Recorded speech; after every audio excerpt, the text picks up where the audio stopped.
Sometimes you are asked to construct an equation from a given data. The given data is organized in a table. We can see the values of x and the corresponding values of y, which we also call f of x sometimes. So in such a case, you have to know how to construct the equation. In this case, the question is telling us that the values of a linear function have been given. And that is a very important detail. In mathematics, there are different types of functions, but for now, we're only dealing with the linear functions, linear equations. So let's remember the general form of the linear equation. It was y is equal to mx plus b. Now, in order to find the correct equation, we always have to find the slope and the y-intercept. And we already learned in the last video how to find the slope. If you are given points, which these are all points, this is 1, 5, this is 3, 13, and this is 5, 21, you can plug these points into the equation. Slope is equal to y2 minus y1 divided by x2 minus x1. And by doing that, you will be able to find the slope. But the first step is to pick your second and first point. So let me tell you something.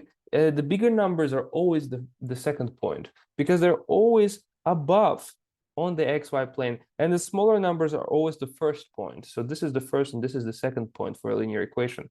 And so in such a problem, I would pick this as my second point and this one as my first point. So let's write y2 is equal to 21, f2, f of x2, 21, and y1 is equal to 5. And all of this is divided by 5 minus 1. So this gives us 16 divided by 4. That means the slope is equal to 4. So immediately you have to understand that you have to plug this into the equation of the line, but you do not know the y-intercept. And last but not least, in order to find the y-intercept, we plug any of these points into this equation.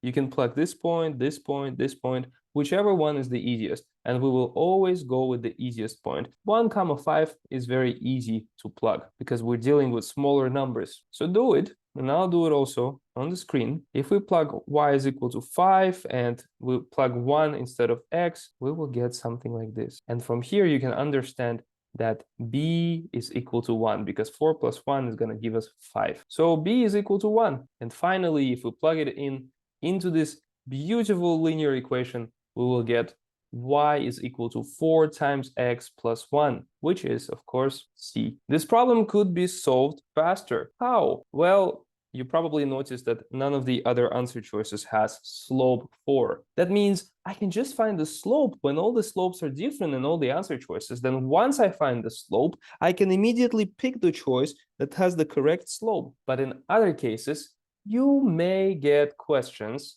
where slopes are the same. So in that case, you would also have to find the y-intercept. To get better at SAT mathematics or SAT's verbal section, register to my SAT video course where I explain literally every single topic in videos, and you will have an opportunity to practice with over 400 digital SAT practice problems. Just visit the link in the description and you will come to this page where you will learn everything that my SAT course offers. And if you want to buy the course and watch my videos where I explain everything, then you can press this button and contact me on WhatsApp.